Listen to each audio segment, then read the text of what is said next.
And welcome to Scopes of Practice in Long-Term Care. I think we will begin promptly as we have 5 presenters this morning.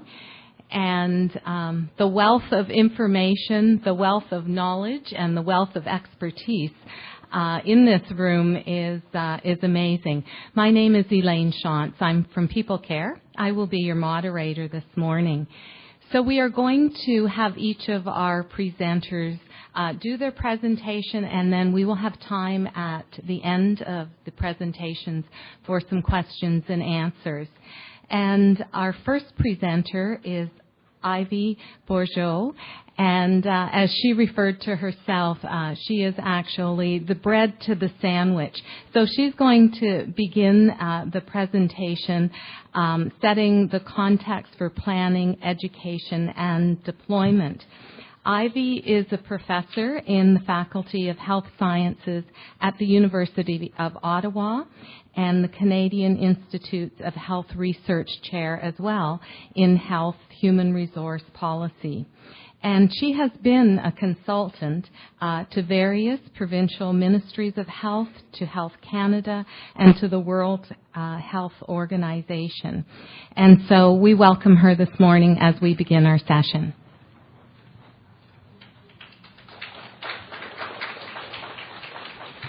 Great. Thank you very much. And yes, so folks at the back, please do feel free. It's not going to be disruptive if you want to come in and sit on the chairs at the front. So yes, we organized this session with a teleconference, which was really helpful so that we got to hear what each other was going to be presenting. And so it became clear that the content that I was presenting would be good at the beginning or at the end. And so we decided both. So that's how I became the bread of the sandwich. So I want to first of all sort of set the context. So most of my work has been sort of at a higher sort of policy level, looking at health human resources much more broadly. So there are 3 key elements in terms of health human resources, and that's in terms of planning for a particular sector, and then the education. So who has the skills, what are the skills that we need to develop, and then how do we deploy those? And it's really about sort of, again, who should be working, doing what type of task in a particular sector. And when I look at long-term care, I'm not only just referring to institutional care, but also long-term care in the community. So I do try to keep that perspective. So really, whenever we do planning in terms of health human resources, it ought to be based on population needs. Now,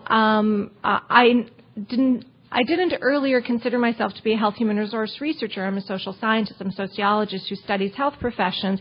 And the domain of health human resources was really occupied by people who prepared a lot of planning models, which were based on numbers of doctors, nurses, other healthcare professionals. So it was much more of a supply-based model. How many do we have? How many do we need in the future? And there wasn't a link to what the population needs were.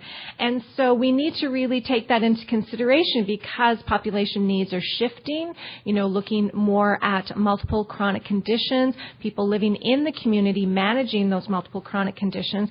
And also if we look at the resident population in long-term care, their needs have been changing a lot as people have been shifting out of acute care settings. The acuity levels of residents in long-term care have been much higher. And so we need to reflect that in terms of planning who should be in those settings providing the care.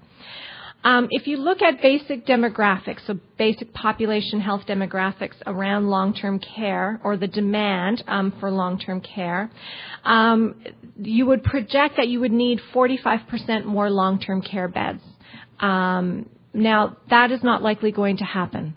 The presentations that I've heard from the ministry and from the minister is that really institutional sector is not going to be growing any bigger. And that's not just in acute care, but that's in long-term care as well. So we really have to start thinking about, okay, if that care is going to be happening in the community, if that's where the proposals are going, then we need to start thinking about how do we educate, plan, and deploy. And we need to kind of look at what type of long-term care system it is that we want, the long-term care system it is that we can afford. And I put quotes around that because there are a variety of decisions that one makes about affordability. So if we look at the mix between institutional and home or community-based care, that has been increasing 4% per annum. And we also need to look at on needs, what are the kinds of services that we want.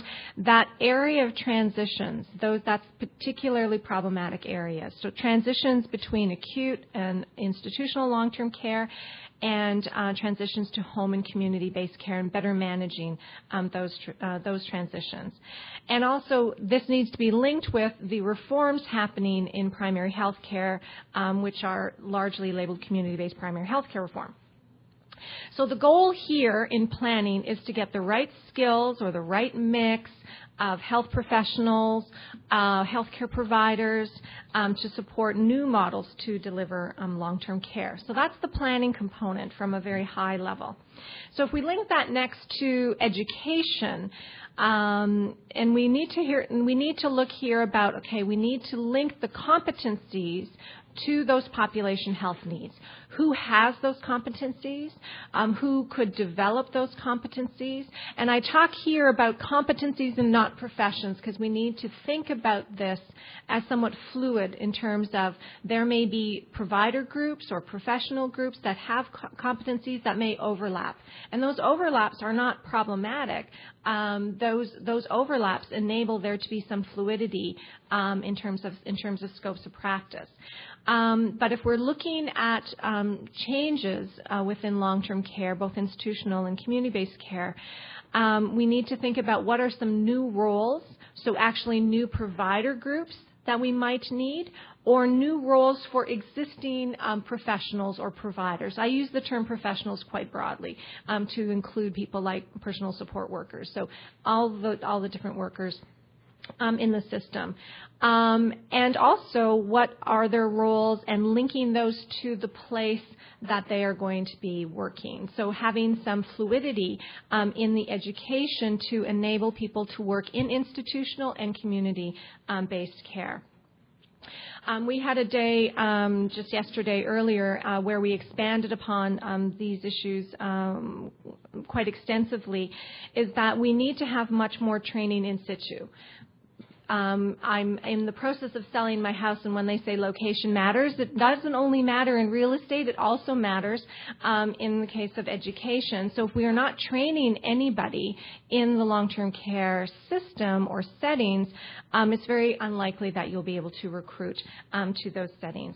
So this includes new trainees. This includes instilling an environment, a culture of continuing education within the facilities, but enabling that within the facilities. We had talked about some particular roles that could enable knowledge to practice and an environment within long-term care settings. We talked a bit about sort of advanced practice nurses' roles, clinical nurse specialists that enable that within settings.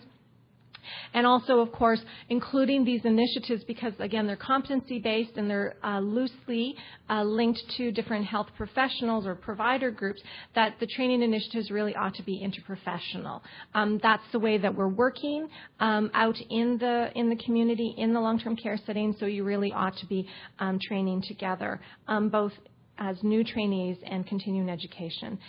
And partnership with a range of educational institutions to enable that, so there is a ready environment so that you're not just dropping somebody in the system, but there's a good context for recruitment and retention of trainees with colleges and universities.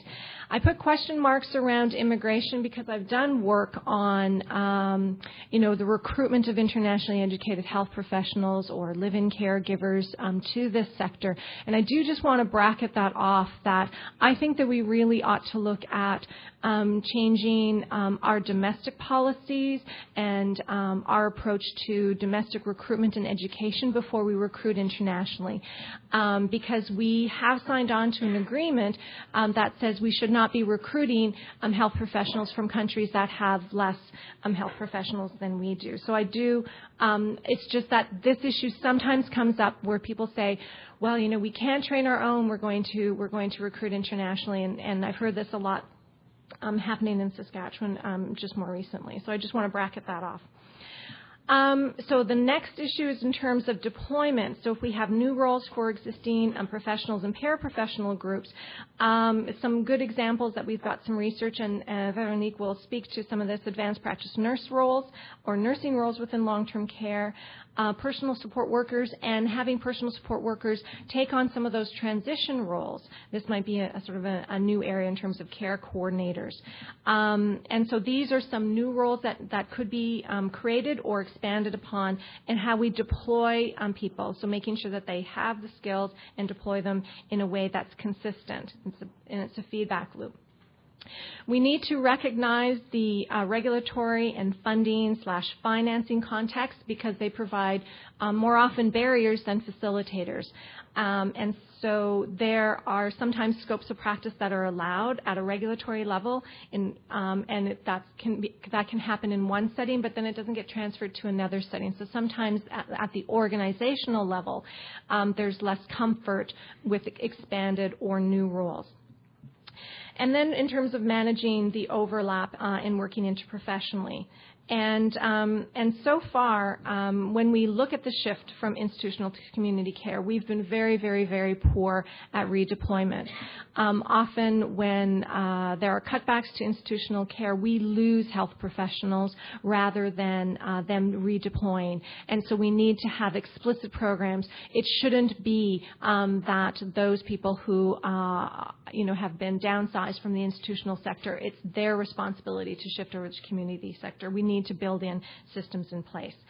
So if you can see these as really sort of cogs in the wheel, that they're all consistent and there's this iterative process, and this is just sort of one view up it within long-term care, but we can think about it also that there are these types of systems going on, all interlinked and all having feedback across these sectors in terms of institutional, long-term care, community and home care, acute care, and primary care.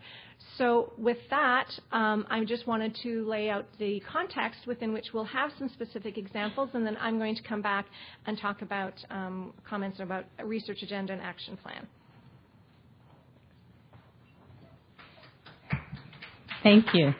Thanks for sparking our thinking with regards to the need for new roles, new models, new partnerships, new ways of thinking, and how we need to shift. Our next two presenters, as we get into the meat of this sandwich, are going to speak about issues related to scope of practice for unregulated workers.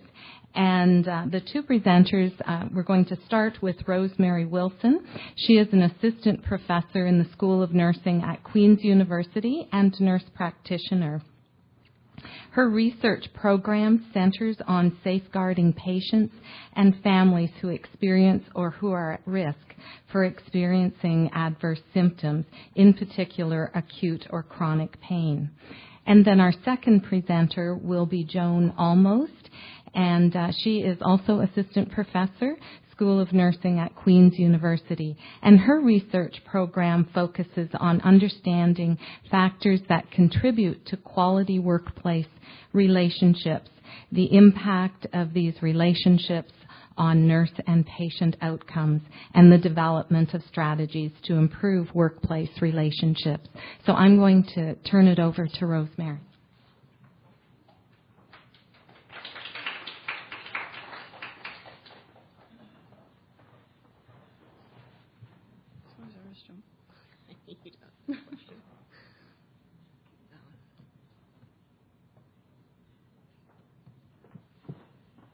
I would be lost without Joan, that's for sure. So I'm Rosemary Wilson, and my colleague Joan Almost and I have had the opportunity to work on this unique project with a number of our other colleagues. Margaret Harrison, who's a professor in the School of Nursing and the principal investigator and director of the Queen's Joanna Briggs collaboration. Christina Godfrey, who is a unique individual and a methodologist in systematic review. And Joan Vandenhoek, who has years and years of experience translating evidence into practice. So we're very excited about this project, and we're going to present our preliminary results of our scoping review. So at Queen's, we have, as I mentioned, the Queen's Joanna Briggs collaboration, which is a collaboration that's led by Mark Harrison. The mission statement of this collaboration is to provide quality and reliable information for practice. So essentially, it's a knowledge translation, knowledge to action collaboration with an entity called the Joanna Briggs Institute, which some of you may be familiar with, which is a knowledge synthesis, tailoring, and consumer evidence-based resource production group that is housed in Adelaide in Australia. So the Queen's Joanna Briggs collaboration allows us the opportunity to engage with people in the clinical realm and the academic realm, and to sort of provide that middle step for tailoring of evidence, systematic reviews, clinical practice guidelines, etc., to make them more usable in the clinical environment. So knowledge translation, as I'm sure you all know, and knowledge to action is the tailoring of information and getting it to the bedside where it can best help patient care. So longer-term care is a particularly interesting case in that there's so many different organizational factors and levels of care, or levels of provider in this particular sector of care, that it makes the knowledge translation process a little bit more challenging. So the Queen's Joanna Briggs collaboration, and myself and Joan Vandenhoek, who is also here today, had the opportunity to engage with some clinicians in the Southeast LHIN in a project called KITE, which is Knowledge Implementation and Translation of Evidence. And an interesting group formed as a result of some work done in the palliative care and end-of-life network in the Southeast LHIN. They tried to do a quality improvement project in pain management, which is how I got into the mix. And when they looked at evaluation of their quality improvement project and the sustainability of the knowledge that they put into the clinical environment, they found the uptake was not as good as they had hoped, and certainly not sustained through the process. So that group came to the Queen's Joanna Briggs collaboration and asked us for some help to tailor-make some of the interventions and to look at some of the barriers and facilitators to getting that evidence, specifically the RNAO best practice guidelines, to the point of care. So as a result of that, we looked at, using the CIHR Knowledge to Action framework, a problem deconstruction. And we did take that original work with the pain management as an exemplar through the whole process. So in that project, the KITE project, we had think tanks with the directors of care, directors of nursing, and some administrators in the Southeast LHIN to look at barriers and facilitators for the uptake of knowledge at the point of care. At the same time, the group engaged in a massive environmental scan that looked at all the gray literature and the models of care in all the different long-term care facilities. There were 37 at the time in the Southeast LHIN. There are now 36. And it was no small feat, I can tell you. So now we have a really good comprehensive look at what kinds of long-term care facilities we have in the Southeast LHIN, what their skill mix is, and how many residents they have in each organization, and whether or not they're profit or not for profit. We also, in these think tanks with the Southeast LHIN, had the opportunity to do some qualitative analysis, looking at some of the issues. And all of this information was well triangulated with the environmental scan that we did.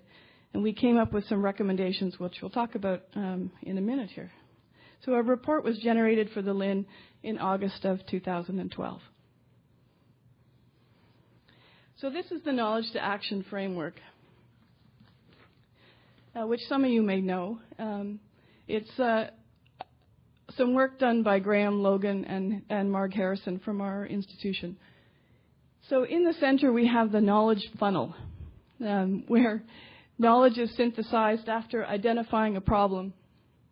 You have a question, you bring together a synthesis, you look at the different tools and the products, and then you take it into the knowledge to action loop where you adapt the knowledge to a local context. So the group was actually in evaluating outcomes and sustaining knowledge use when they came to QJBC. And we helped them with identifying the problem and reviewing, looking at the local context, assessing the barriers, and then with that particular project right now we're in selecting, tailoring, and implementing interventions. So the key messages from the report that led us to doing the scoping review for scopes of practice for unlicensed, unregulated personnel was that there was increasing acuity rates in the long-term care homes, which we all know, not news to any of you, I'm sure, and a real commensurate requirement for the direct care providers to have a broader knowledge base and broader set of skills to care for the residents in what is a very fiscally constrained system.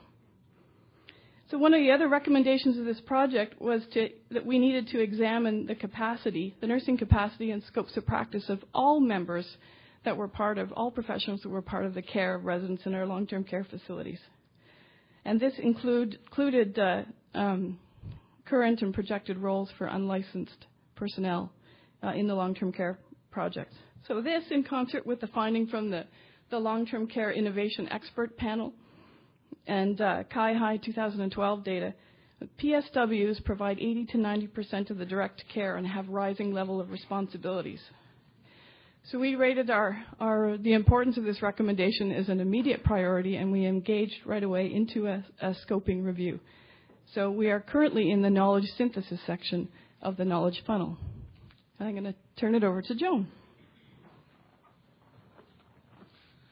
So a scoping review is similar to a systematic review in the fact that you do a very thorough review of the literature and critically appraise it in some capacity. The difference with scoping review, also referred to as mapping review or systematic map, is that you often ask a much broader question. So you're not trying to find a very specific answer. You're just trying to go to literature, see what's out there, and try to make some sense of it by creating a concept map or themes. So we did this using peer-reviewed literature and gray literature. So we used 4 database searches, and some of the terms are up here. We looked at all types of long-term care settings, nursing homes, long-term care, variety of settings. And as you can see from this, there's about at least 3,500 articles that we found internationally from various countries. We also did a hand search, found 90-plus looking at reference lists of these articles. So that overwhelmed us a little bit, and poor Joan and Christina had to go through all these articles and see how relevant they were. And what also overwhelmed us was the gray literature, how many reports there have been out there. And our next slide actually starts to list all these various reports. So between 2004 and 2008, there were 9 reports, and this is just in Ontario and Canada. And then between 2009 and 2013, there have been 18 reports. And of course, these aren't short reports. These are like 100 pages, most of them. So, and these are from a variety of organizations. So expert panels, commission reports, original research lit reviews, professional associations, and then finally the last one, which is the KITE report that Rosemary was referring to. So you can see it was a bit overwhelming. In our first slide, we developed this. We actually had all these flying in, and we actually found it quite dizzying. We thought we'd have people having seizures in their room, so we stopped doing that. So this is the amount of literature that we had to deal with. So we kind of really sat back and thought, okay, probably what we're finding isn't anything new to those that work in long-term care or those who have done research or read about long-term care. So what can we do that makes it a bit unique? So there's been decades of work. It's international, similar results found, whether it's in Australia or Europe or Canada, very similar results that we're finding around the unregulated workers. And there's a lot of consensus on priority issues, but how do we take this next step?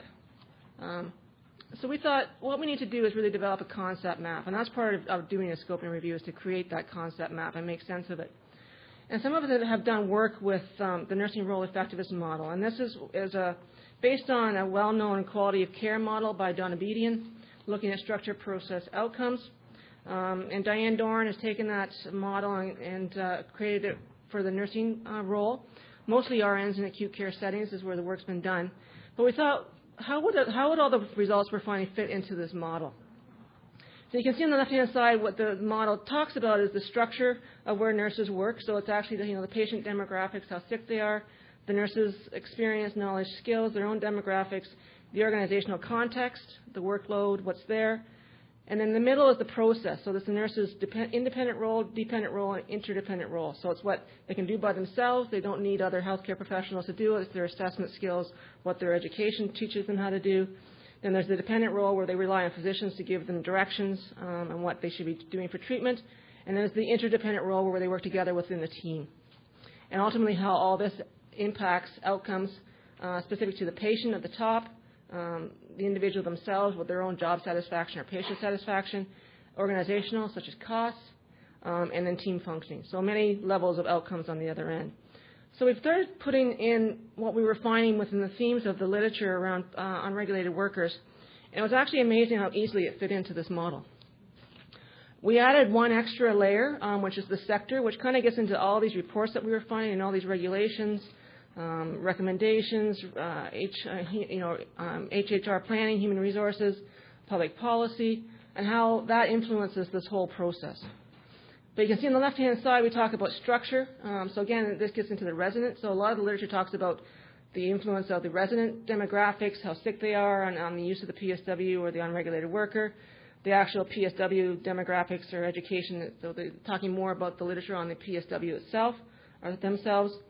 Organizational, so it varies by what ownership, whether it's a public or not-for-profit, public-owned facility and how that influences the role. Model of care, work environment or working conditions, and then workload, and how all that then impacts the process.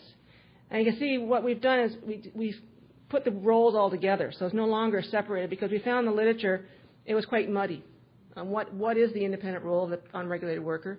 What is the interdependent role? And what's their dependent role? So we decided to keep that all together than we're trying to separate it out because it's not clear in the literature on what each of those roles look like.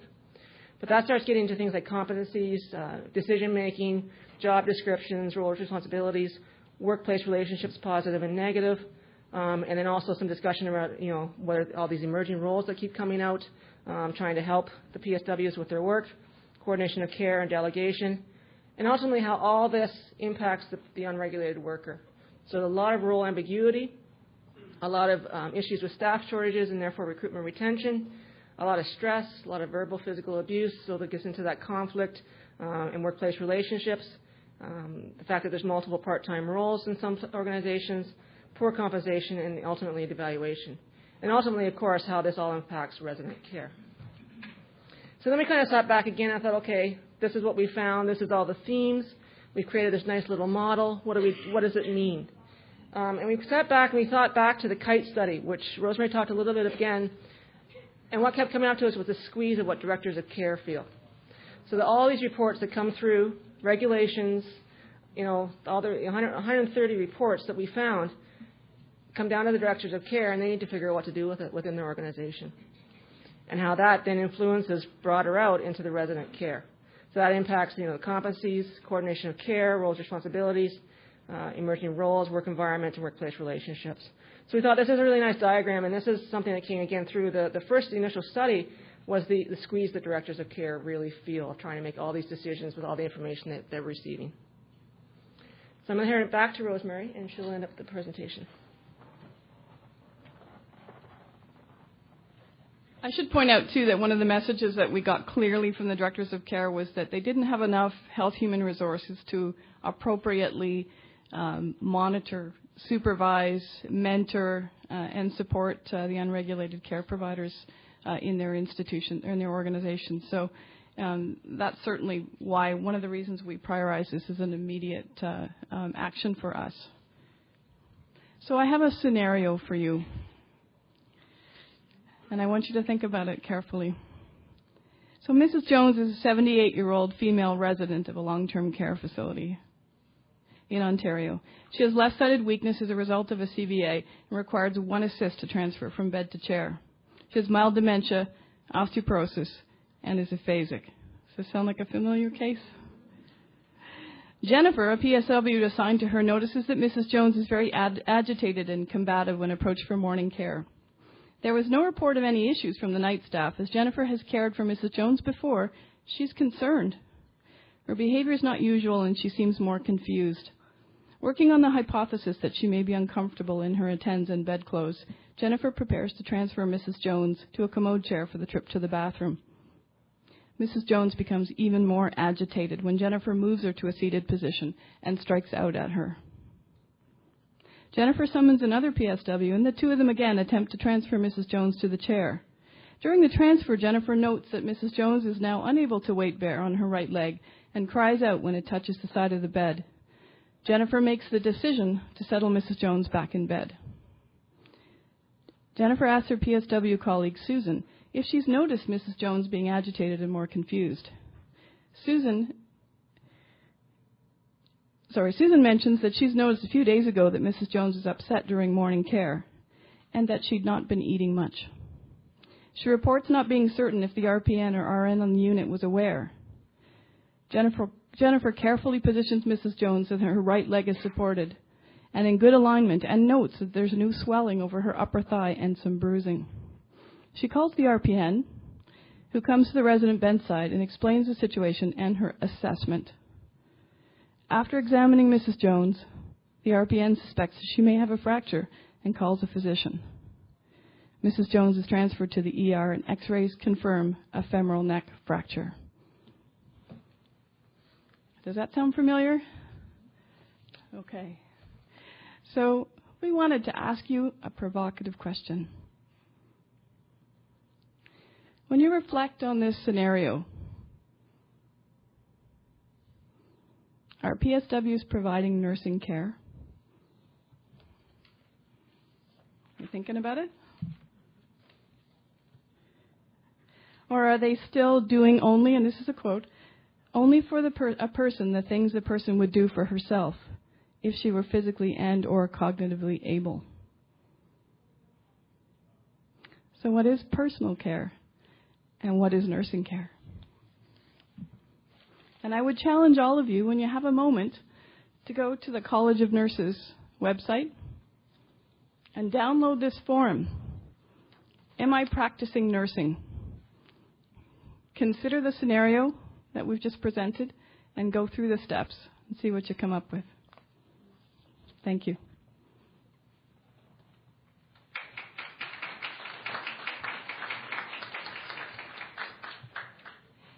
Thank you, Joan and Rosemary. Certainly thought-provoking. You had me right away when you talked about 80 to 90% of personal care or care for our residents is done by personal support workers. So certainly something we need to continue to think about. Also, I have a question. How many of you are directors of care or directors of nursing in this room? Does that diagram, the squeeze, scare you a little bit? It really emphasizes that responsibility. Our next presenter, Charlene Chu, is going to discuss with us the implementation of the support care coordinator and lessons that were learned. And Charlene is a third-year doctoral student at the Lawrence S. Bloomberg Faculty of Nursing at the University of Toronto and the Institute of Aging at the University of Toronto. And her doctoral work will examine the feasibility and effectiveness of a walking, talking intervention delivering a person-centered care approach to maintain the mobility of nursing home residents with Alzheimer's. Welcome, Charlene.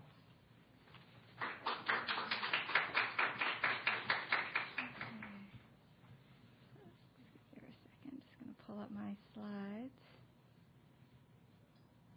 And whoopsies. There we go. Okay. Good morning, everyone. Thank you for coming to the presentation, especially everyone in the back. Can you hear me now? Is that okay? Thank you, everyone, for coming, especially the people in the back who were standing and sitting on the floor before. My name is Charlene, and I'll be presenting the implementation of the support care coordinator role and the lessons learned. My co-authors are Dr. Catherine McChilton, Dr. Ronnie Boskart, and Dr. Barbara Bowers. some of the points that I'll be presenting have already been mentioned in Ivy's presentation as well as Joan's. We're going to be touching upon some of those issues, namely the deployment of health human resources, as well as the creation of new roles and the need for the supervision of PSWs. I'm hoping that my presentation will help put a face to some of these issues, because in a lot of the discussion in regards to scope of practice, we don't often think about how it's affecting the direct care providers. Okay, so actually, before I get started, does anybody have SCCs or PSW coordinators in the home that they're working at? Okay, so a couple. So for today's agenda, I'm going to quickly talk about the context of long-term care that served as the impetus for the development of the support care coordinator role, or the SCC role. And then I'll talk about our study purpose, the objectives, the design, the results, and then finish off with the discussion and implications. So in long-term care, there's nothing new here, but it's a very heavily regulated area. In addition to that, there's a long-standing tradition of health human resource issues, namely high turnover rate and difficulty in recruiting people to work in long-term care. Especially, it is increasingly difficult to find RNs who want to work in long-term care and stay in long-term care. For the RNs that do stay in long-term care and work there, they have a very heavy workload that they're putting out fires as they arise throughout the day, as well as a large majority of their time is spent doing paperwork.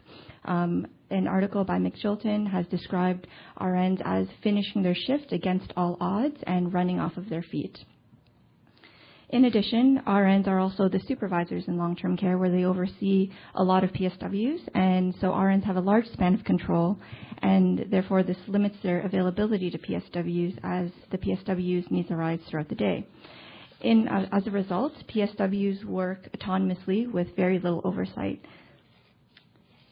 And so if they work in a way that does not meet ministry standards, there's no one there to kind of oversee that and correct any of the behavior. So to address the need for more oversight of the PSWs and to focus the RN back onto clinical work, a new role was created, and this is the support care coordinator role. So this was developed in a particular nursing home in 2011, and it's fulfilled by PSWs who have an additional leadership training. So, for instance, lean management training workshops. They've gone to seminars and other workshops to provide them with the information that they need in order to do their job. They're responsible for doing some of the administrative tasks of the RN, which I'll talk about in a couple of slides. And they're slowly being adopted into several other homes. And in this particular home, they started hiring more and more SCCs without actually doing a formal evaluation or getting any feedback from the staff. So that's where we came in. And as with all innovations, it's important to evaluate the effectiveness, the acceptability, and adoption of novel ideas.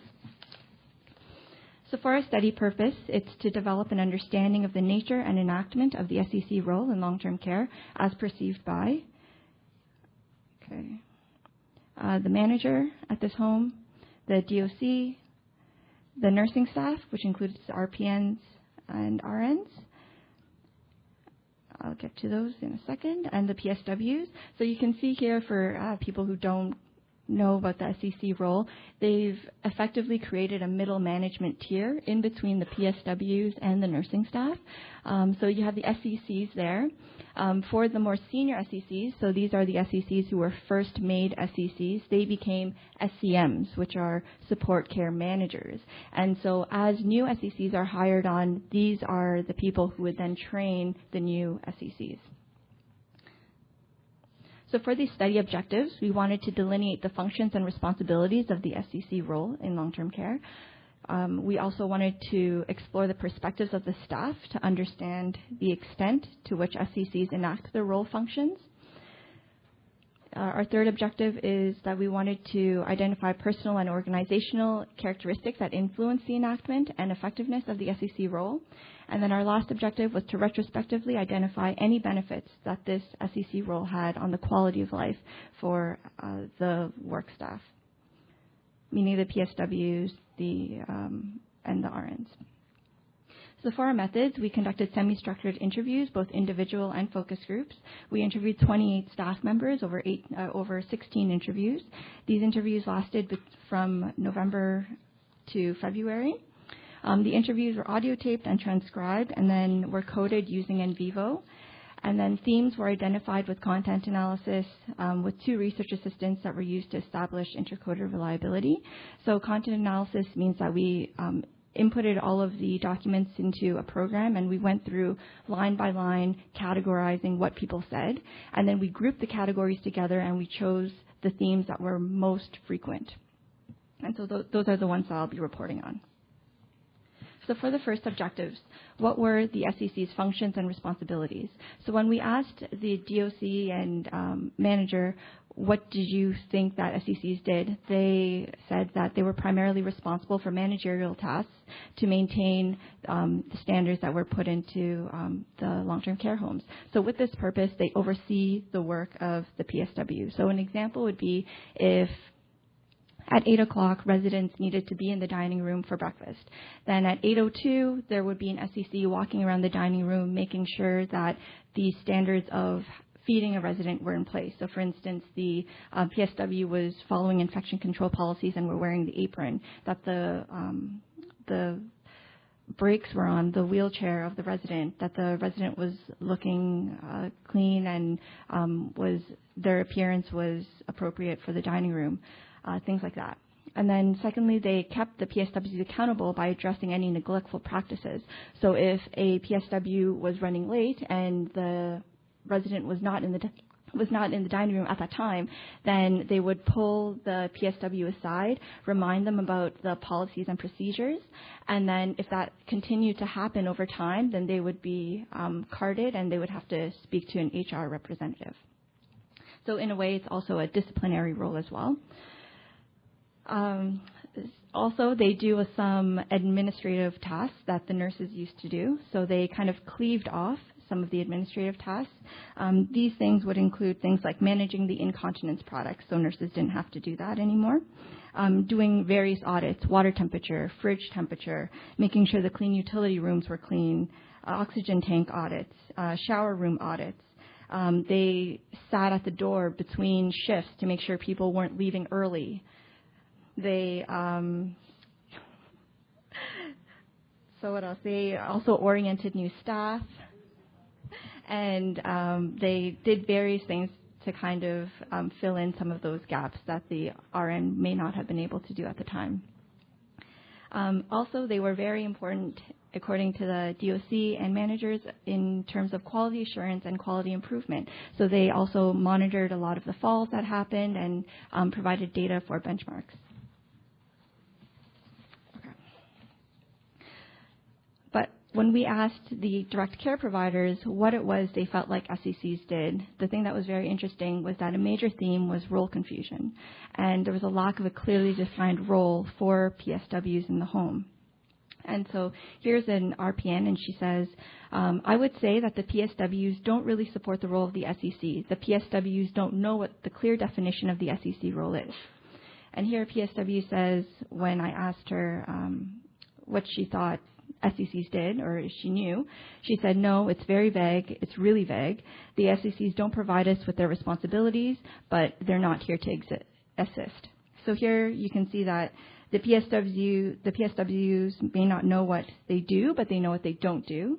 And they also were unclear about the different metrics that the SECs were to be measured by, or how you could properly evaluate the SEC. For role enactment, here, so there were some related issues that we found with an underlying theme about the leadership that was provided from a top-down approach in the implementation of the SEC role. So what came out of the interviews was that the SECs themselves felt like that their ability to do their job was negatively affected by the continuous changes that were made to this role. So here an SEC says, the rules change from one day to the next. I've been confused so many times because we've been told one day by one person and then something totally different the next. It's very, very confusing. And the second was task delegation among the SECs. So in this particular home, they continued to hire more and more SECs to do the job, and it was just getting confusing for them. So they weren't being, their roles weren't being delineated appropriately. So here the DOC says we have 6 now, but 6 is too much. It's just confusing for them because one SEC doesn't know which one is doing what. Okay.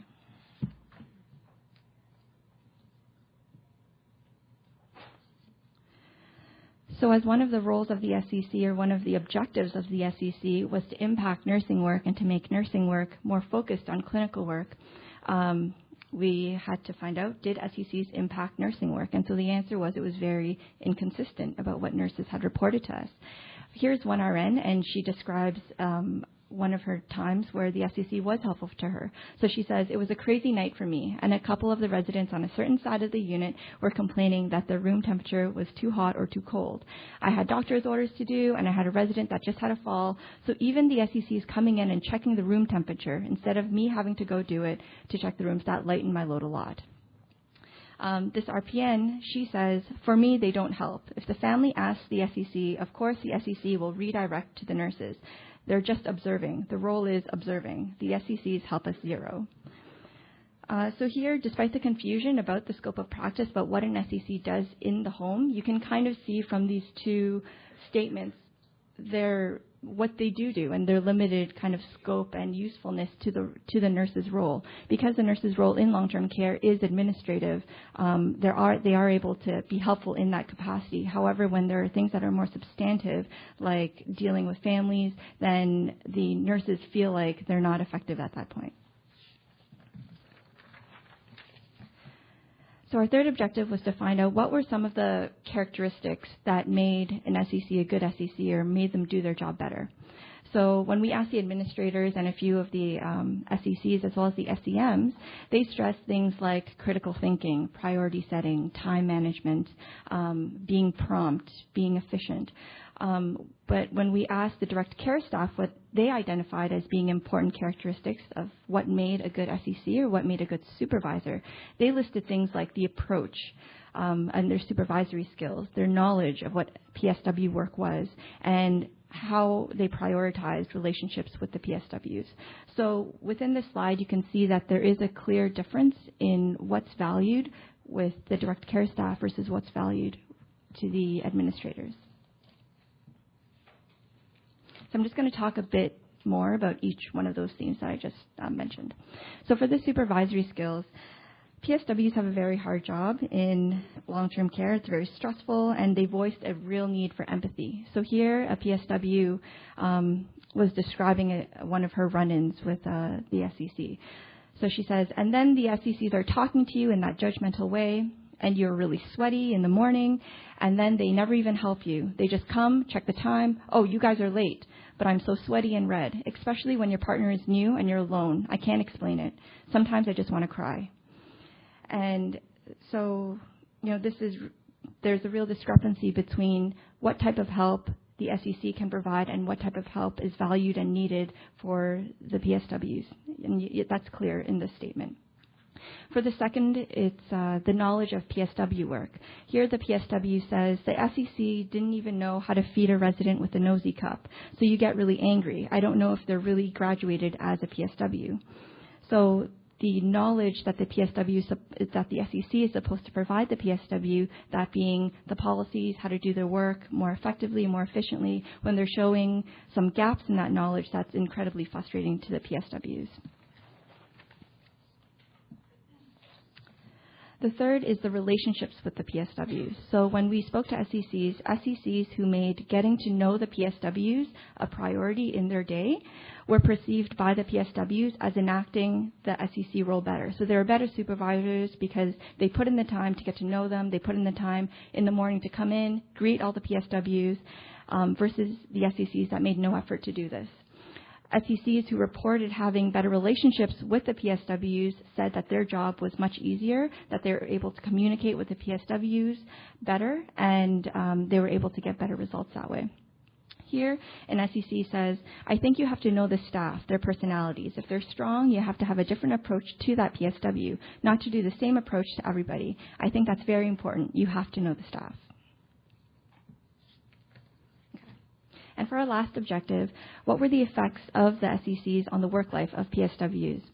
So here, it became very clear through our data collection that the PSWs did have some animosity towards this role because they felt like the real help that they needed was hands-on care to deal with patients, to deal with patients' families, and to provide practical help to them.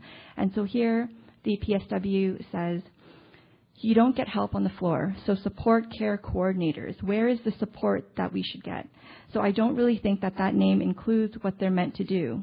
We don't get support at all. They don't even answer a call bell. Nothing, basically. It's a waste of time. We need more people on the floor to work. So here you can see that what they really value is not what the SECs can provide, even though it's seen as a benefit to the manager and the DOC.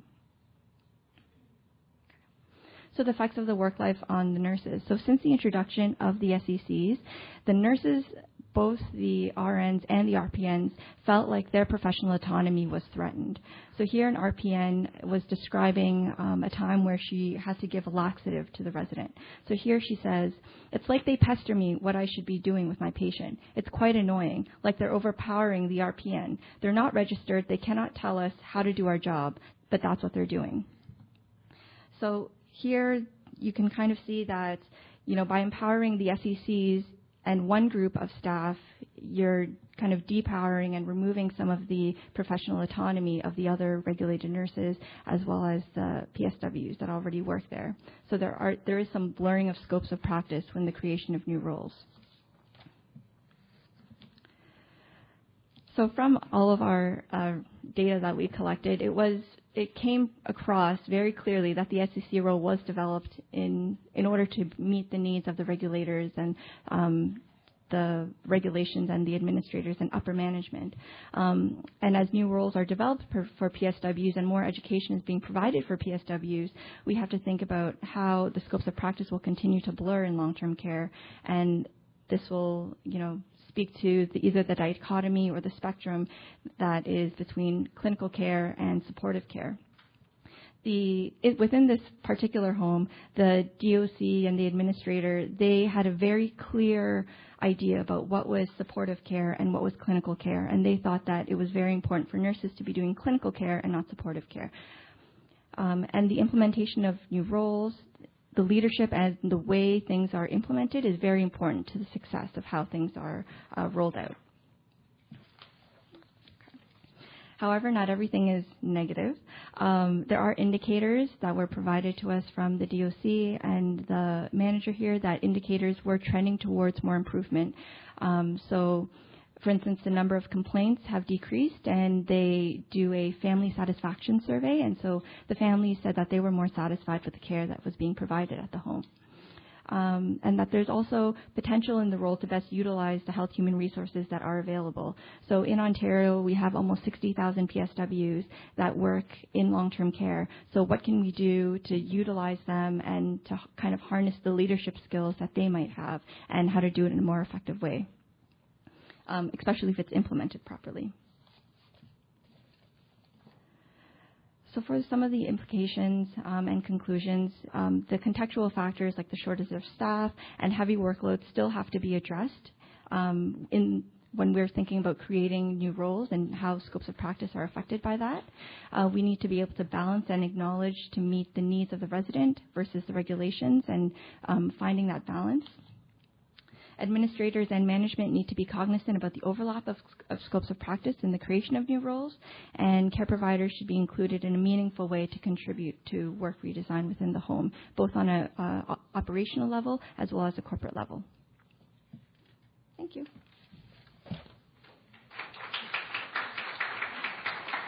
Those are some questions at the end, right?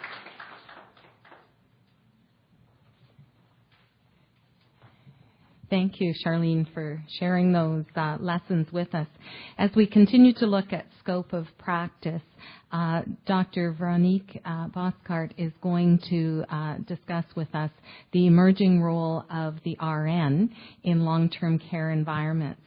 And Veronique began her nursing education and practice in Belgium And currently, she's a full-time employee at Conestoga College and is actively involved at the Schlegel U of W Research Institute of Aging. And she has extensive nursing experience working as a clinician, nurse educator, manager, and researcher in both here and in international settings. So welcome.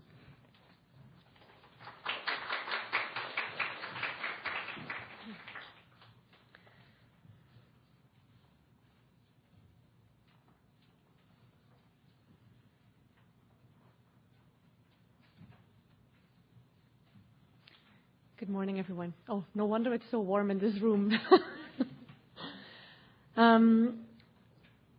Given all the presentations, excellent presentations we have heard, it's a bit of a daunting task to take on the role of the RN right now. And I have to admit that a lot of my work is with PSWs, RPNs, and interprofessional collaboration within long-term care. So today I'm just going to highlight the RN role, but understanding that that happens within the context of the long-term care setting.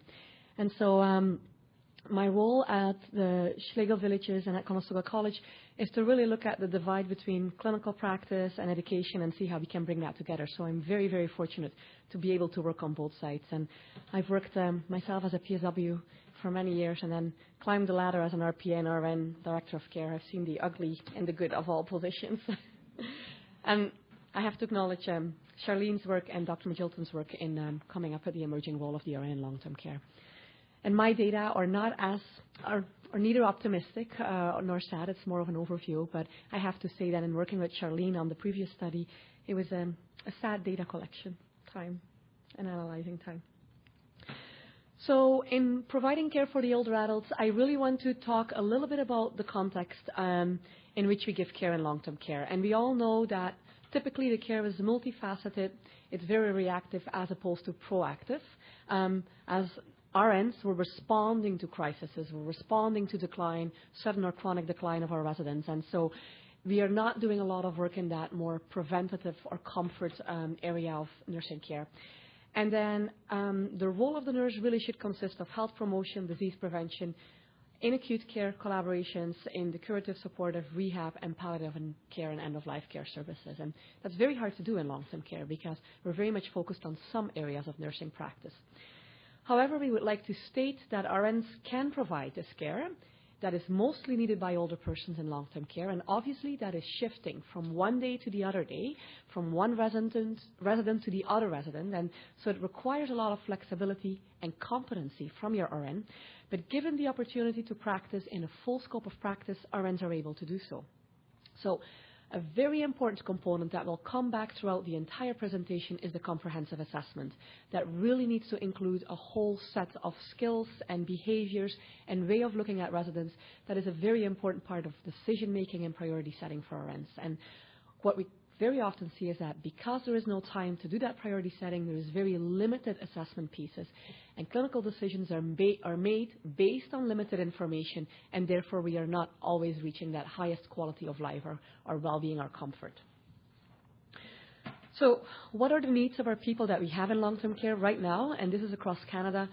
We know that there's a lot of evidence that the healthcare needs are not met of Canadian older adults. We also know that there is huge fragmentation of care across the sectors. And this is important for long-term care because, as you have seen this happen many times, residents are moved out of long-term care, they go to an ER, and you get them back and they're in much worse shape than when they were shipped out. And your RNs and PSWs and RPNs have to deal with the consequences of that care transfer. And so the fact that we have a very fragmented healthcare system is really affecting the most vulnerable, and those are our residents. We also have uninformed practices. Best practice for older adults is not always common knowledge across RNs and RPNs, and that we cannot tolerate anymore. We also know that the governments have recognized the importance of having better and stronger quality care. I think Jones and Rosemary's reports really indicated that there's a real desire to move towards that. However, we somehow seem to be stuck between staffing, resources, financial implications, and that will not change. So we're going to have to work with what we have and have a magic wand. And I do think that it's really time to reconsider what we have right now, what is the health, and the health care that we want to deliver, and what are the social care priorities. And so what is it that we have to do within our long-term care settings to do the best we can with the staffing and the resources we have. And so I'm going to discuss some potential roles. I'm also going to discuss some visions of these changes. So specifically for the RN role, we have a couple of gaps. In policy, there's a lot of gaps around what is the direction that we're going to go. Most countries in the G7, actually all countries in the G7, have a very clear direction where to go with aging care and where to go with dementia care. Canada does not have this. Educationally, there is huge gaps in the preparation of BSCNs today across Canada to serve older adults. And I know some of you have heard this, but I like to compare this to the breastfeeding course for 6 weeks that every BSCN gets. However, there's 3 hours or maybe 3 weeks of a 2-hour course on gerontology for a BSCN. And when we did the study across Canada with Lynn McCleary and Kathy Magilton, we found the majority of BSCN programs graduate their RNs today without any content in gerontology. No content. So it's very likely that you will hire BSCNs that have not heard the word delirium, do not know what dementia is, and do not differentiate between depression, delirium, and dementia. And so there is a misunderstanding that gerontology is common knowledge, integrated in other courses, somehow captured when you do medical, surgical, adult care. It's not. If you are standing as an RN in long-term care and you have to do assessments and make decisions, you better have advanced knowledge and skills in gerontology. So there's a real gap in the education area. Practice gaps, we talked about fragmented healthcare, charts that are not going back and forth between different care organizations, really limiting the care. The time delay in getting medications or referrals or specialist consultations is not helping the quality of care either. A real lack in chronic disease management, a real lack in upgrading skills to care for people with dementia and end-of-life care, and poor continuity of care. I don't have to share these issues. We know that these are the facts. And then health human resource-wise, there is a lot of research out there that says that RNs are grossly underused or underutilized in long-term care settings. Same for RPNs. And we have really, really big issues with recruitment and retention. I'm an optimistic person, and I do believe we can make a difference. But this is what we are dealing with, and I think it's very important to be aware of that. And I often come across RNs or RPNs that tell me, and PSWs for that matter, that tell me, this was a crazy day, and oh my God, everything went wrong, and I worked double shift, and I did this, and I did that. This is not going to change if we are not proposing changes. If it was crazy today and you lost a resident that was wandering off in another unit and somebody fell out of the bed, next week there's going to be 2 residents. And next month there are going to be 4 residents like that. So something needs to happen instead of always doing that reactive, oh, but maybe we should put all this, or maybe we should talk to the family, or maybe somebody should watch that person on the unit. Watching a person on the unit is not going to solve the issue. So I'm going to zoom in a little bit more on recruitment and retention because I think that is a real issue that we see in a lot of the long-term care facilities, or at least where I am as well. We know that we need to have an adequate supply of staff to protect that quality of care. Quality of care is based on the competencies, skills, and behaviors of your staff, but also on the continuity of care. And if you have staff changing all the time, that brings down your quality of care. And obviously there's a lot of research on that. We also know that there's a real shortage of nurses. And on top of that, RNs are not very motivated to go and work into long-term care. And there's a whole variety of reasons for that, which is a different presentation. What we see in long-term care is that there's a very high turnover at the DOC level, at the administrator level, and at the RN level. Also at the PSWs, but not as much at the PSW level. And so Ontario stats go between 40 and 60%. In the States, we see up to 70% of turnover. And so you cannot protect quality of care in this situation. And you invest a lot of time in mentoring and training new staff, and it's not paying off. So why is this retention so important to your long-term care facility? Because we're working in a relationship model. We are working based on the knowledge that this RN knows what is best for Betty or for Mr. John. And if she knows that, therefore she can make decisions and she can set priorities and be very efficient with her time. If the RN is changing, she has to rebuild the team. She has to rebuild her knowledge with the 175 residents she might oversee at any given time. And therefore, if she has to learn all of that over and over again, you will diminish your quality of care. On top of that, residents will not receive consistent care. And all of us know we're working with a very high number of people that have cognitively impairments. If there is no consistent care, we will have a high level of responsive behaviors. And on top of that, your unregulated staff, such as PSWs, RPNs, and your allied health, depends on the RN to build a good team. And an RN should be in a leader position there. And if that leader is changing, you are not building a strong team. And a strong team is needed to provide the best possible care. So that's why retention is important. And so the reason why we have high turnover factors right now in Ontario, and some of this work has been done by Kathy, Charlene, and myself, is that they have too many responsibilities. They tell us it is a miracle if I can get through my day and get half of my work done. There's a lot of moral distress amongst RNs that they see things that need to be done and they want to do the best they can and they cannot do the best they can because of work demands, regulations, policies and processes in place in the long-term care facility. And that moral distress is what burns them out, and that's why they leave the long-term care setting. Also, what we see is that there is very little understanding of the leadership role. RNs are supposed to be leaders of a team. There is nothing that prepares them in the BSc in education for that, nor is there anything that prepares them for that when they arrive in long-term care homes. And I graduated as a BSc. I'm 20 or 21 years old. I'm not, but let's assume I am right now. And I go and work in your long-term care facility, and I will oversee a team of PSWs that have been there for 25 years and know exactly how to run the unit. That leadership role is going to be very tricky for me, and so it's difficult to do that.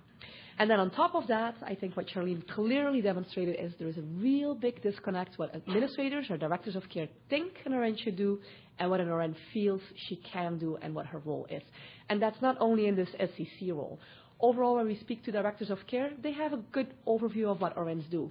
When you ask RNs, it's very, very different. RNs are extremely task-focused. There is the word leadership did not come in 50-something interviews when we interviewed RNs about their role as an RN in long-term care. The word leadership team is not part of how they see their job. But that's the expectation at a director of care level. So that disconnect obviously causes a lot of stress. So staffing-wise, we talked about this. We also know that nurses who rated workload as excessive and staffing as inadequate, which is quite often the case when somebody calls in sick and is not replaced, were likely to remain employed. Were more likely to stay. Actually, doesn't work out. Nurses who rated their workload as excessive and staffing as inadequate were less likely to remain employed in the same facility. And so we see some facility hopping, as we call it, between RNs. And RNs know this really well. That's often why they have kind of a foot in different organizations. And they kind of compare what's happening, and they go for what is the best environment. And I can't blame them. I've done it for many years myself. Then the facility, we see larger facilities have higher turnover rates, and that is important to know. So this turnover or recruitment and retention strategy should be part of any strategic plan in any type of nursing home. And organizational, we do see that if there is a supportive supervisor, might be a director of care or a team leader, that really makes a big difference for the turnover of the staff. And then if there is a stronger work group cohesion, more teamwork, and a feeling that there is good staff relationships on the unit, that is one of the ways to keep your RNs in the setting. It was the same for RPNs and PSWs, by the way. So, knowing the truth about RNs, how is this going to help us to kind of respond to these trends that are coming up? And so I think the trends in long-term care is that there is a very high expectation that every nursing home delivers the best possible care. The reports indicate that. There is a very strong advocacy movement in which families, residents, anybody who feels that they have a voice can step up to the press and indicate what is going well and what is going wrong. There is the expectation from the general population that it is not acceptable anymore to follow certain practices that are not serving the highest level of quality for a resident in long-term care. There is also a real push financially to focus on what the big issue is, and that's hard. It's hard to make a decision on that.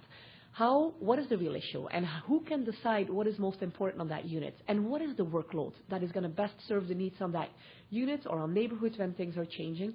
And then obviously all of that has to happen within an accountability framework. So these are the tasks ahead of us.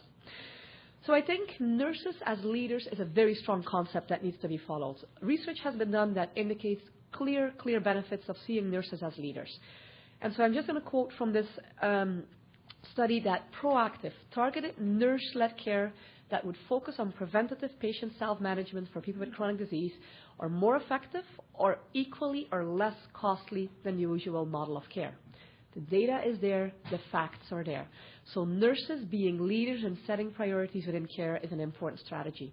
Also, interventions that are performed by specialty trained RNs are able to provide high quality, in this case primary care, and are comprehensive and focused on chronic disease management.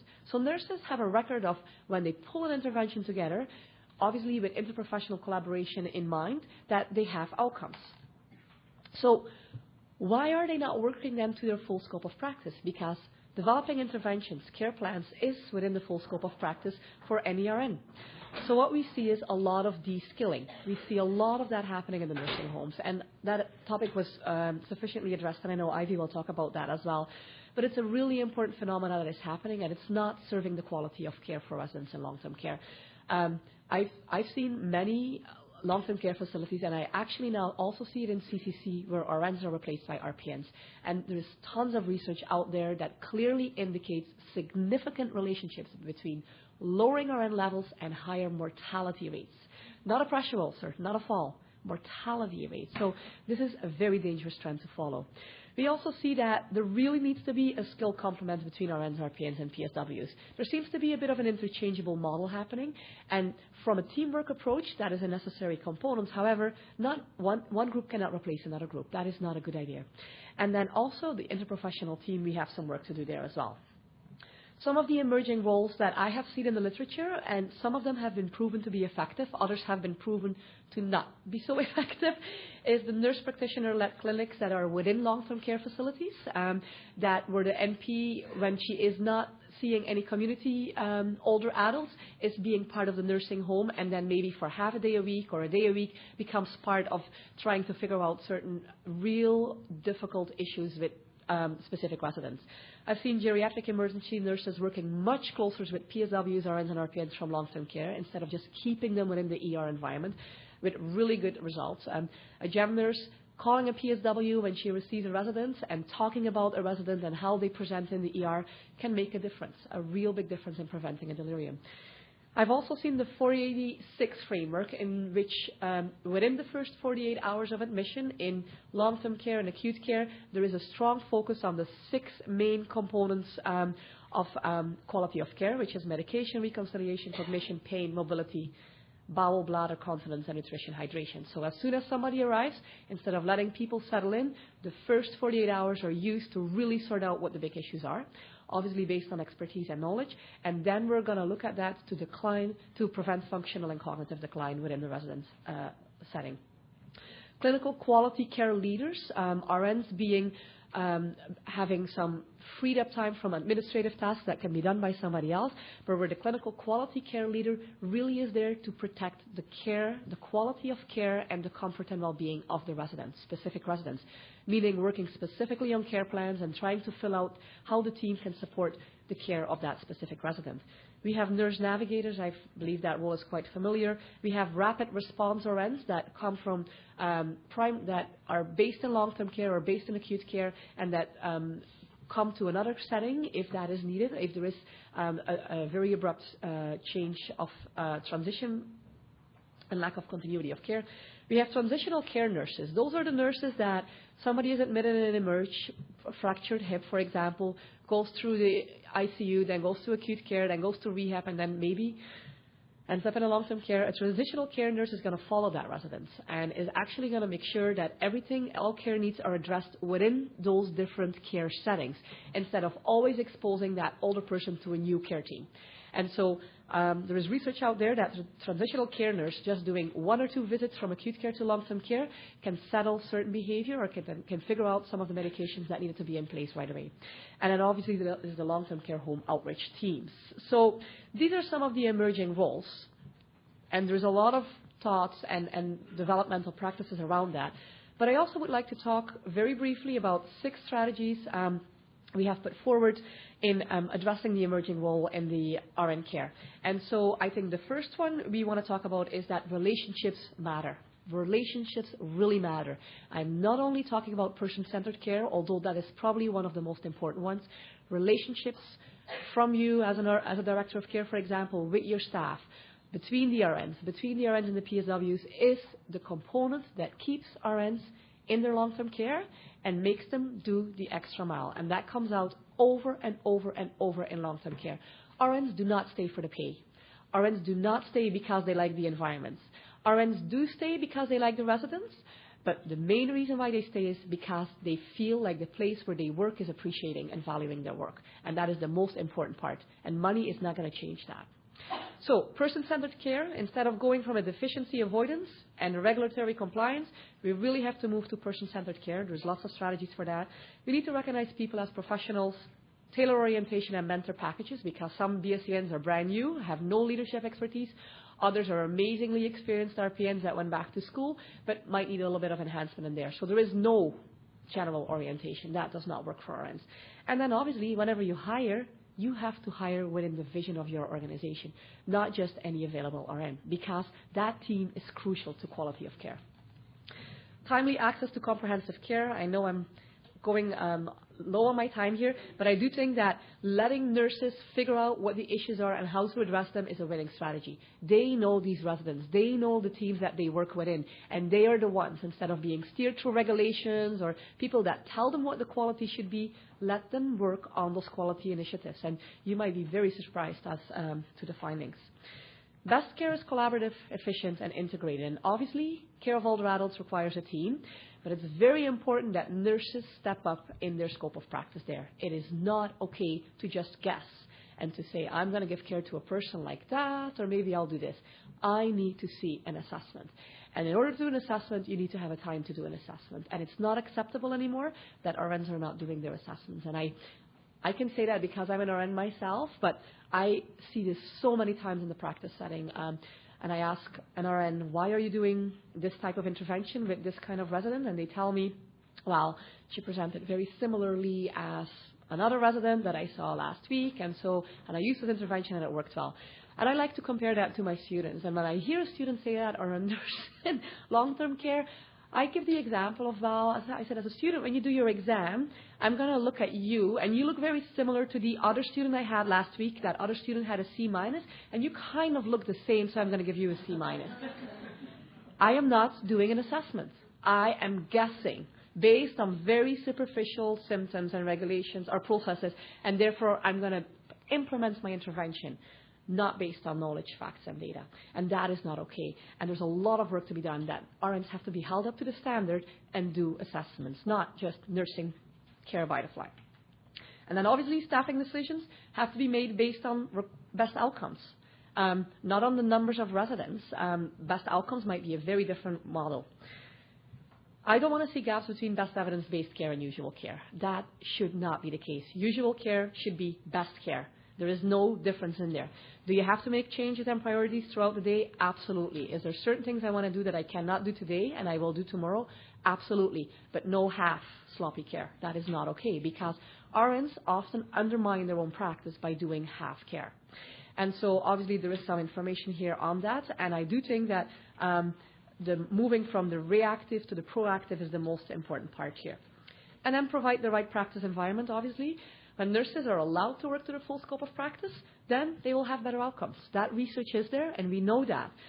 Obviously, some service delivery models in long-term care are very good at undermining good care. Absolutely. And so there needs to be very careful attention paid to non-nursing tasks. So when we do nursing task RN measurements of time, then we see RNs wiping floors, being receptionists, faxing orders to the pharmacist. It happens in every nursing home. And so this is not okay anymore. And so, obviously, within the care facility, there is some changes to be made, especially around training and allowing people to work to full scope of practice.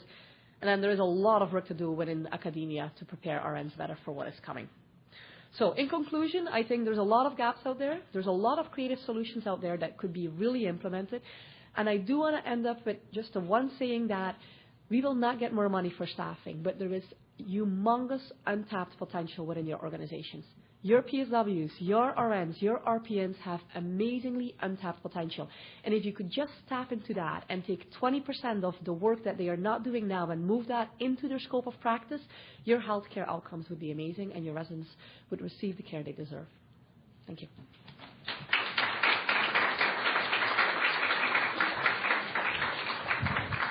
Thank you. Definitely some difficult truths that we need to deal with. For those of you who came in late, we started our session by referring to this as a bit of a sandwich, and we've had a lot of meat for that sandwich. Ivy started our session off, so I think we need her back to put that final piece of bread on the sandwich. Ivy.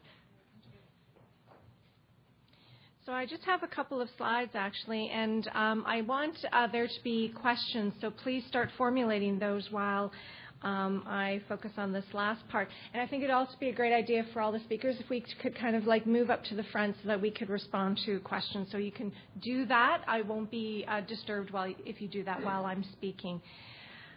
Okay, so again, I just wanted to end off with some comments in terms of I'm a researcher, and I always think that there are some very interesting research projects that can be done on these problems that we've identified, but I know that this is not an audience of researchers necessarily, and so I also have a suggestion for an action plan. So I'm going to start first with that. I think it's really important for us. It was so clear in the presentation, just with all of the different reports coming at us, that there needs to be a synthesis. So these types of systematic reviews are very, very important tools for us to be able to use. So synthesize what we know, what we don't know, what we can take from one study and apply to other studies. So really do an environmental scan of some very promising models. Why do they work? What are the resources that they draw upon available for them? And Veronique made that point really clearly towards the end. And what are some of the workarounds that they need to do? And when I say why workarounds, like what are some of the barriers that they have managed to overcome? Because we need to do something about those barriers, absolutely. But sometimes, if those barriers are at the regulatory level, that takes a long time to change. So let's sort of figure out some of the workarounds for that. We need to present to a range of long-term care stakeholders how to prioritize an action plan building upon that scan of what we know. What would it take to scale up these innovations? So we have examples of what doesn't work. That is as informative of what does work. Okay, because if something doesn't work, making sure that other people know about why this doesn't work or why it didn't work, that I think is very important knowledge. So it's not just about what works, it's what doesn't work. And then a research agenda to address some of the key knowledge gaps that we have, keeping in mind that the synthesis is a part of a research agenda. So we need more targeted and coordinated research, I think, in three key areas based on the conversation, but I'm very, very open to comments or suggestions. We need areas in terms of interventions, health human resource interventions, what work, what doesn't work, and why, and evaluate with respect to key patient, provider, and system outcomes. So patient outcomes are important, absolutely, but provider outcomes in terms of retention, in terms of well-being, in terms of workload, these need to be addressed as well. The processes, how to best implement interventions, and some examples there are the standardized collaborative care model, but process is as important as outcome-based research. And then better understanding the context. What are the barriers and facilitators that need to be addressed with broader initiatives? So this may not be something that's taken up by individual stakeholders at individual long-term care facilities, but if we can gather that information together at an event like this, and then leaders from those different organizations could take that up with some of the policy decision makers and working those together. So as I mentioned, I just had 2 slides just to kind of lead us off. Really do want to have some comments and questions, so thank you.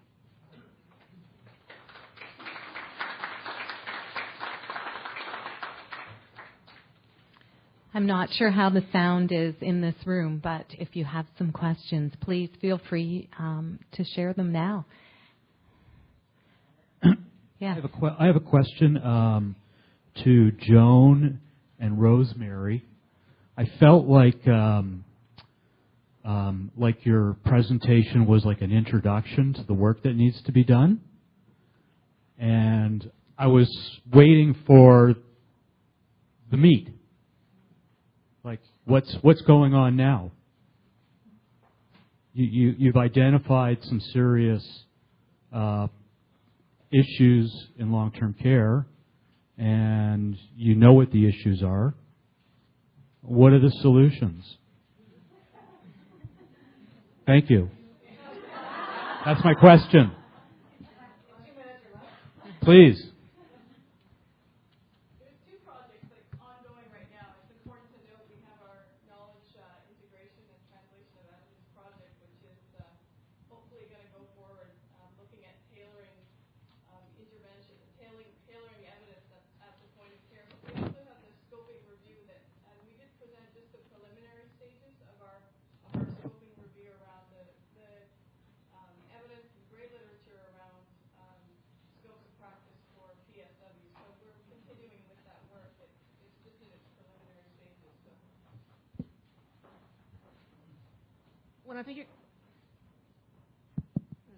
So I think your question actually addresses a lot of what we've asked ourselves. I talked about how we kept pausing and thinking, okay, what next? Because what we're finding probably isn't new to anybody. And we kept coming back to the PSW role and what does the PSW role need? Do they need all these extra supports? Do they need all these extra roles put in to help them? And we kept going back to the fact that what we think they need as academics looking at literature is that they need for someone to step up and support them as a profession. Whether it's becoming regulated, whether nursing comes forward, which is part of why we brought forward the provocative question. Are they providing nursing care? And if they are, why does not the nursing organization step up and help support them more? Okay. And they need to be supported in practice as well. And if you're looking at it from a nursing framework as a component of the nursing care team, that support and mentoring and teamwork actually looks quite different. So that's the challenge, and I think it's something we really do need to consider. Thank you. There was a question right at the back. Yeah, thank you. It was a great presentation. I enjoyed listening to all of it. Thanks very much. I'm a director of nursing, relatively new at it, 3 years. Oh, thank you. And I'm always interested in how to turn these on. Is it on? Yeah, okay, thank you. I'm always interested when I hear something that sounds to me like not letting the regulations drive my practice or not letting the regulations be the focus of my care. It is the only focus of my care. And I wish it wasn't. I'm desperate to find out from somebody how to not make that the focus. I know what I want to do in terms of quality. Sometimes that matches the regulations. Sometimes it doesn't. I don't know how not to focus on that. I don't know how not to have RNs doing all this administrative work, coding and recoding and RAPs and care plans, and when I want them at the bedside looking after people and talking to folks. I've got no idea how to get there. And I think Ivy has some comments as well. There is some innovative models out there where we've been able to shift that kind of concept from kind of more task-focused to more a social model of living. And I'm happy to share those with you and talk to you about some of these models. I don't want to keep everybody from having their delicious lunch downstairs, but there really is some good examples out there where we were able to help the RN understand that her role needs to go beyond that while addressing the regulations and while making sure that all the I's are dotted and all the T's are crossed. There is more to the RN role than that. And what has often happened is because it's such a time-consuming part of what we do, and there's been such a strong emphasis on that needs to be done, that other aspects are disappearing.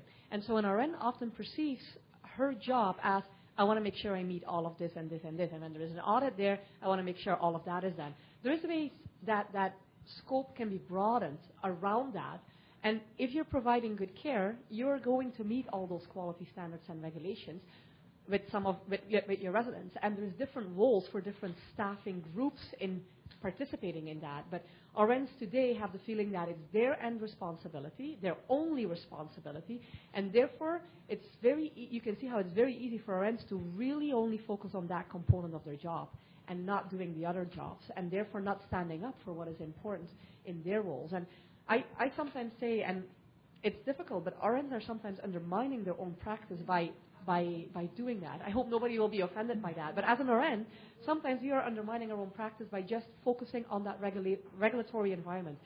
In the States, in Canada, in Europe, there is many examples where there is very strict regulations, and I've worked in many organizations where the regulations are stricter than here in Ontario, where you still see beautiful examples of quality care and a social model of living. Yeah, it's easy for me to be subversive to say that you should work around some of the regulations, but I mean, I appreciate that there's a purpose for those regulations. There was a problem for which those regulations were put in place as a solution to those problems, but rarely do we evaluate what actually are the unintended consequences of the regulations and whether or not those regulations are actually addressing the problem for which it was supposed to be a solution in the first place. So I know that from a research perspective. So yes, I'm saying to be somewhat subversive, to work around those, but to bring this kind of feedback to say, listen, all I'm doing is responding to the regulations. I'm not providing the care that I'm supposed to be doing. And gather those voices together to be able to come back and say, you know, maybe these regulations need to be reevaluated. But regulations take a heck of a long time to change. And if you have to redo an act, it's even longer than that. So that's why I encourage the subversive workarounds. But I can do that. Thank you. I'm afraid our time is up, and it is lunchtime, but perhaps our presenters could answer some questions informally. I'd like to thank them. What a wealth of information, and we really appreciate it. Please enjoy your lunch.